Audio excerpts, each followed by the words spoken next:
Halo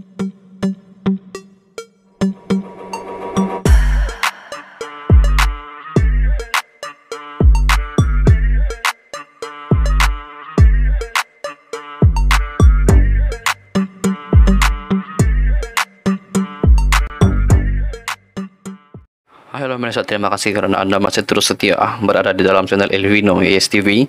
Jangan lupa untuk tekan butang subscribe, like video ini, dan jangan lupa untuk tekan butang share.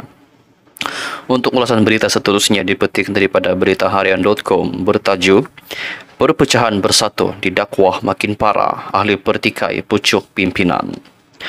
Perpecahan dalam Bersatu hingga dikatakan wujud dua kem didakwa makin parah dan mengundang kritikan ahli parti yang mempertikaikan. Apa keutamaan pucuk pimpinan? Ia dikatakan bermula dengan episod 4 ahli parlimennya mengisytiharkan sokongan terbuka kepada Perdana Menteri Datuk Seri Anwar Ibrahim pada November tahun lalu. Disusuli pula dengan dua lagi dan terbaharu ahli parlimen Tanjung Karang Datuk Dr. Zulkifli Hanafi.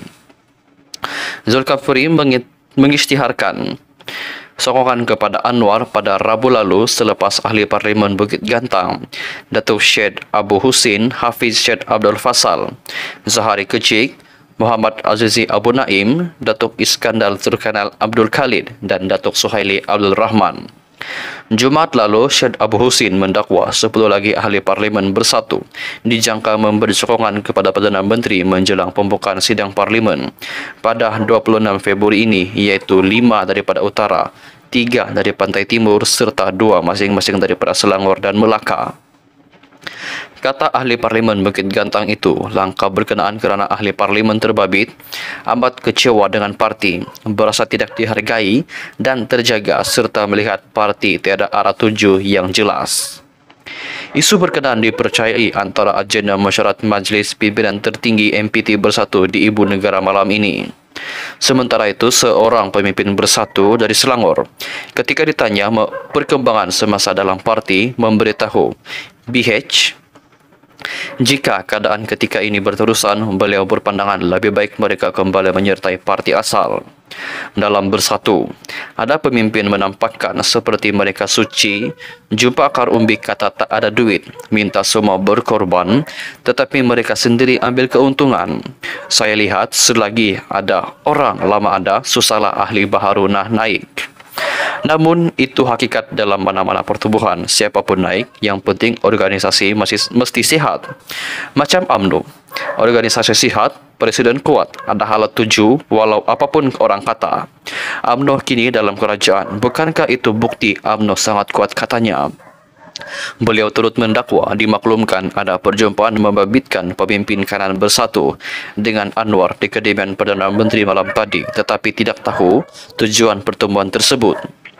Sementara itu, pemimpin Bersatu yang lain mendakwa selain perjumpaan pemimpin tertentu dengan Anwar, ada juga desas-desus kemungkinan Datuk Seri Hamzah Zainuddin digantikan sebagai Setiausaha Agung Parti. Perpecahan dalam Bersatu makin parah. Ada kemungkinan Presiden lantik Setiausaha Agung baharu. Namun Presiden mungkin ambil langkah selamat dengan tolak dakwaan. Ada perpecahan dalam parti katanya. Seorang pemimpin Bersatu dari Johor pula mempertikaikan pucuk pimpinan yang dilihatnya tidak meletakkan parti sebagai keutamaan. Sebaliknya didakwa mengutamakan agenda pribadi sehingga mewujudkan kem dalam parti. Ketika Presiden mahu lepas jawatan semasa Perhimpunan Agung Tahunan Parti, mengapa yang lain tak bersuara, tegaskan perlu pertahan hala tuju parti.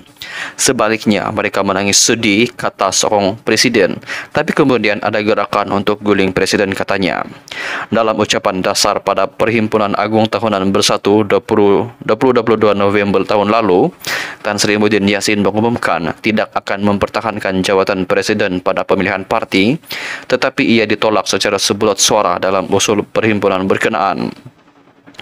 Usul daripada Majlis Pimpinan Tertinggi MPT Bersatu itu dibentangkan oleh Timbalan Presiden Datuk Seri Ahmad Faizal Azumu dan disokong oleh Hamzah Zainuddin. Bekas Perdana Menteri yang juga pengurusi Perikatan Nasional PN kemudian menarik balik hasratnya dan membuat keputusan untuk memegang jawatan berkenaan untuk satu penggal lagi yang dianggap terakhir. Mengulas lanjut dakwaan perpecahan dalam Bersatu. Pemimpin parti dari Johor itu mendakwa ada ahli parlimen Bersatu menyokong Hamzah menggantikan Muhyiddin dan yang lain mahu ahli parlimen Pago untuk digagalkan. Semua kerana kepentingan masing-masing. Ada kerana kepentingan perniagaan, ada mahu selamatkan diri daripada pendakwaan jenayah.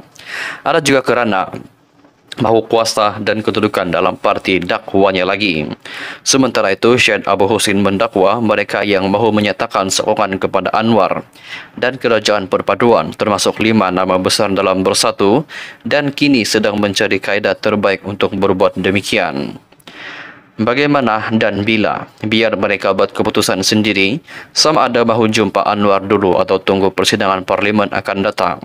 Apapun cara mereka, tunggu saja. Mereka akan sokong kerajaan, katanya. Terima kasih kerana anda setia mendengar ulasan berita untuk hari ini. Jangan lupa untuk tekan butang subscribe, like videonya dan jangan lupa untuk tekan butang share. Terima kasih.